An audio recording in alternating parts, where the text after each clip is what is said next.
And welcome back to GMC Fox Edition. We have some tips this morning for first-time home buyers. Also, credit repair information. We are joined this morning by Shelly Sherwood with Berkshire Hathaway. Also, we have Jackie Carmen with JEI Credit Solutions. Good morning, ladies. Good morning. Greg. How are you? So exciting to have you guys here. Starting with you, Jackie. Let's talk about credit. That's the first thing you got to get over before you can get to Shelly to buy that first home. How important is it to monitor your credit? Well, oftentimes the bureaus, they report incorrect information as well as incomplete information. So this information negatively affects your credit. So sometimes you have to make sure that your credit is, in the best shape possible, as well as identity theft. If you're not monitoring your credit, you have no idea what's going on with it, and someone could be using your credit, cost you hundreds of thousands of dollars in the long run, and it's pretty much difficult to get out that situation. The other tip you have is don't spend more money than you have. We're always guilty of this. Yes, even myself. It seems common sense, but don't spend more than you can afford. So what should you do if you can't pay your bills on time?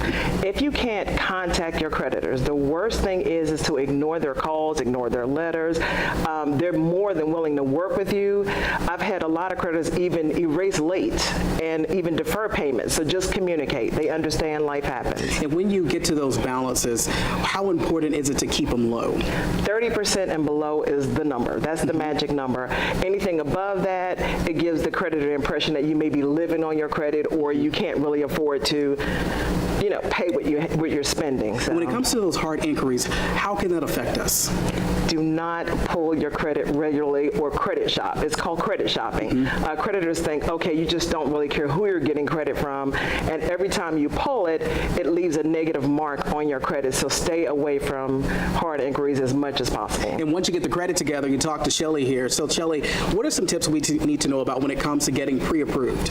Well, it's imperative that you get pre-approved in this market right now, because if you're not pre-approved, you could lose the house. It's gone so fast.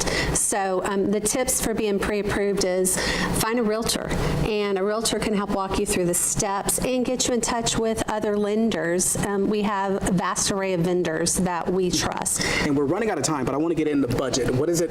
Budget, a lot of people think I want to get this big house, but you got to stay within that budget. Yes, you do. It's so important. And so many people think they're pre-approved for this amount and they can do that, but you've got so many other things that need to be factored into that. So go low and buy low and then add value to the house that you purchase. And so how do people stay pre-approved when they get pre-approved? That's a good point. Don't go out and buy a whole bunch of furniture.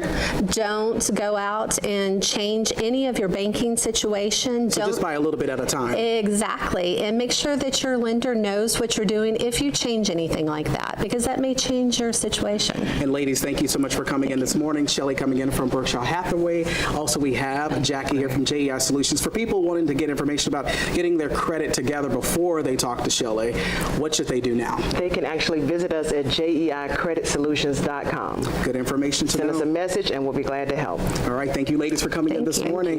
Now let's go to Aaron for a look at your forecast. All right.